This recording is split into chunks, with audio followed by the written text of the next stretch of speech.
నమస్తే అండి. ఒక చిన్న కథ చెప్తాను. చిలక పలుకు. ఒక సాధువు శిష్యుడితో కలిసి కాలినడకన కాశీయాత్రకు బయలుదేరారు. సాయంత్రానికి దారిలో చిన్న గ్రామం కనిపించడంతో సాధువు శిష్యునితో, ఈ రాత్రికి ఇక్కడే బస చేసి రేపు ప్రయాణం కొనసాగిద్దాం అన్నారు. ఆకలి మీదున్న శిష్యుడు, సరే గురువుగారు అంటూ ఎదురుగా ఉన్న భవనంలో ఆతిథ్యం దొరుకుతుందేమో అడిగి వస్తానంటూ వెళ్ళాడు.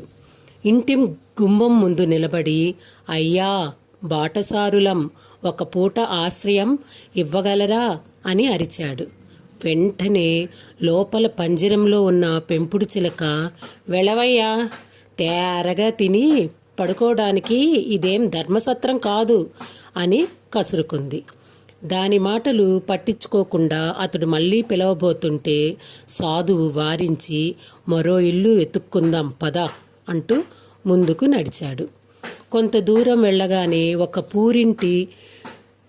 పూరింటి చూరులో నుంచి ఒక చిట్టి చిలకమ్మ రెక్కలు టపటపాలాడిస్తూ, స్వాములు, దూర ప్రయాణం చేసి అలసిపోయినట్లున్నారు, ఈ పూట మా ఆతిథ్యం స్వీకరించండి రండి అంటూ ముద్దుగా పిలిచింది.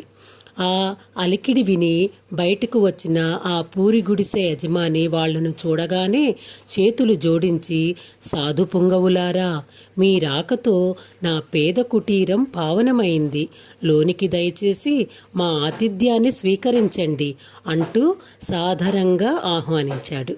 అతడి భార్య వేడిగా జొన్నన్నము, కొరివికారం ఆప్యాయంగా వడ్డిస్తుంటే తృప్తిగా భోంచేసి ఆ రాత్రి అక్కడే నిద్రించారు. మరుసటి రోజు సెలవు తీసుకొని ప్రయాణం మొదలుపెట్టారు. ఆ ప్రయాణంలో శిష్యుడు, స్వామి, నాదో చిన్న అనుమానం, పంచభక్ష పరవాణాలు లభించే గొప్పింటిని కాదని ఆ పేదవాడి ఆతిథ్యాన్ని తమరు ఎందుకు స్వీకరించినట్టు అని ఆసక్తిగా అడిగాడు. సాధువు నవ్వి, ఏ గూటి చిలక ఆ పలుకులే పలుకుతుంది నాయనా, ఏ ఇంటి సభ్యులు ఎలా ఉంటారో ఆ పెంపుడు పక్షుల మాటల్లోనే తేట తెల్లమవుతుంది. అతిథులకు కావలసినది ఆదరణ అంతే తప్ప ఆడంబరాలు కాదు అని వివరించారు. గురువుగారి నుంచి మరో క్రొత్త పాఠాన్ని నేర్చుకున్న శిష్యుడు నమస్కరిస్తూ ప్రయాణం కొనసాగించాడు. ఇదండి కథ. ఎలా ఉందండి? Please like and share and subscribe.